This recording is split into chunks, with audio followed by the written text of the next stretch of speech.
Kaugnay pa rin sa nationwide transport strike, kausapin natin ngayon si Piston National President Modi Floranda. Magandang gabi po sa inyo, Ka Modi. Magandang gabi po sa inyo at siyempre sa ating mga taga-subaybay ay magandang gabi po sa lahat. Ka Modi, tuloy na ba ang tigil pasada sa September 18?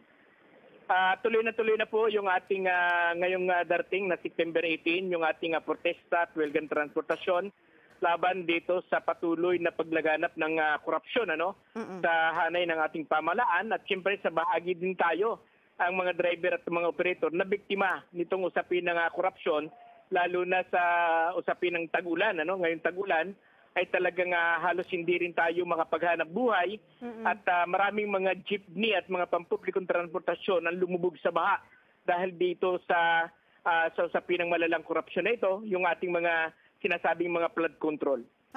Ka Modi, meron na ba kayong estimate kung gaano kadami yung inaasahang lalohok sa strike? Sa atin ay inaasahan po natin na sana ay lumahok yung hindi lamang ang membro ng Piston, kundi yung ibang membro ng iba't ibang mga federation dahil lahat naman tayo ay tinatamaan tayo nitong malalang pagbabaha, hindi lamang dito sa National Capital Region, kundi sa iba't ibang bahagi ng ating bansa. Kaya't marin po yung ating panawagan sa ating mga kapatid sa buhay na kailangan nating magkaisa at labanan itong malalang korupsyon. Isang araw lang po ba, Ka Modi, itong nationwide transport strike? Or kasi merong ulat na yung Manibela will hold a 3-day strike. So sa kanila ay September 17 to 19. Kayo po ba ay nag-coordinate with Manibela at sasama din po kayo doon? Halos magkakasabay po at ang Manibela ay nag-announce ng parang September 17, 18, 19. Pero tayo sa bahagi po natin ay September 18 hanggang 21 dahil ang sektor po ng transport ay lalahok dito sa malaking magaganap na pagkilos ng ating mamamayan ngayong September 21 sa Luneta. Ka Modi, ano po ang mga mode of transportation na maapektuhan sa nationwide strike? Jeepneys lang po ba? Sa atin ay ang inasahan po natin ay jeep at saka siyempre yung ibang mga UB at ilang mga motorcycle, ito yung mga team sa mga ilalim ng mga Grab at iba pa na nagpaabot sa atin na sila'y makikiisa dito sa magaganap na pagkilos natin. Ano yung mga pangunahing lugar na maapektuhan ng strike?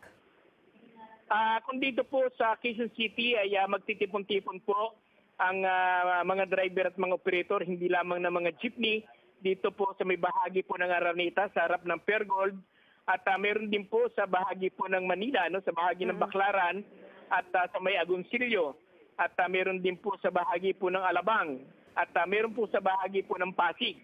At dito sa may bahagi po ng Sucat, Parañaque ay magkakaroon din po ng pagtitipon. At siyempre sa iba't ibang bahagi po ng ating bansa ay magkakaroon din po ng pagtitipon-tipon yung ating mga kapatid sa hanap buhay. Paano naman, Ka Modi, ang mga pasahero? Meron po ba tayong contingency plan para sa mga commuters?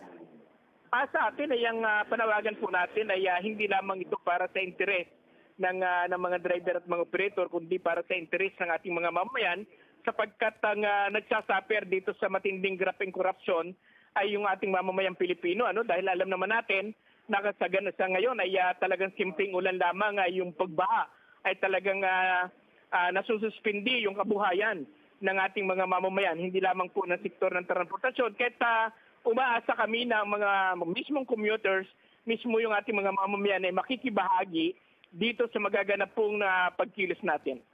Paano naman po, Ka Modi, sinisigurado or sinisiguro yung kaligtasan at kaayusan na during this strike? Meron ba kayong coordination with the police, with the LGU para sa seguridad sa kaligtasan sa kalsada? Sa mahabang kasaysayan na po natin, sa pinang mga rally 12 ay napapatunayan naman natin na kaya nating yung ating mga kasapian, yung ating mga masaperya. At kaya po nating i-maintain yung usapin ng katahimikan. Ang nagkakaroon lamang ng kagulo ng kaunting kung sa panahon na inaharas po tayo ng PNP. Pero sa hanay po natin, sa mga mahabang history na natin, ay tinitiyak po natin na ito ay mananatiling maayos, matahimik yung ating pagkilos. Kamodi, anong gusto ninyong mangyari sa pagsasagawa nitong transport strike? Ano po ba ang inyong Panawagan ipinaglalaban? po natin ay dapat panagutin ang lahat ng sangkot sa graft and corruption na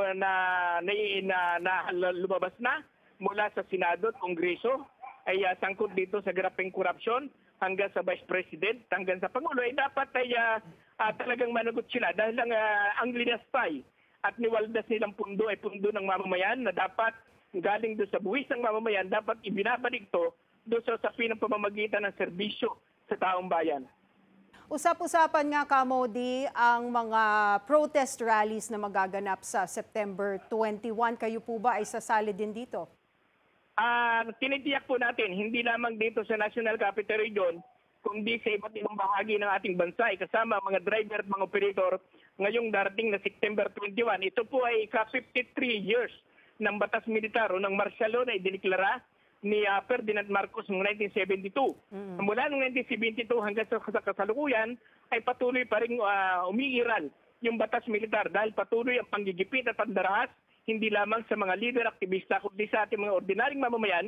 Kaya't kami po ay kalahok ngayong darating na September 21 sa Luneta po. Dito po sa inyong nationwide transport strike sa September 18, meron po ba mga personalidad na sasama sa inyo? Inaasahan po natin yung mga lumalaban sa korupsyon ay sana ay makiisat sumama sa magaganap pong strike. Meron po bang mga specific names na nakipag-coordinate sa inyo, na sasama sa kilos protesta o sa tigil pasada na ito? Kasama po natin ang ilang mga kababaang estudyante, taong simbahan at ilang kawani na pamahalaan sa ilalim ng Union ng Courage at iba pang mga sektor ng ating lipunan na biktima ng mga flood control, biktima ng korupsyon. Anong panawagan ninyo, Kamodi, sa mga lalahok sa protesta? Siyempre, ang panawagan po namin, una sa lahat, baka magtag-ulan, hindi magdala po ng mga jacket, payong para pangalaga at magdala ng pagkain. At siyempre, ang panawagan natin ay maging militant. Ibig sabihin yan ay pangalagaan po natin ang ating bawat mga hanay. Alright. Maraming salamat po sa inyong oras, Piston National President Modi Floranda.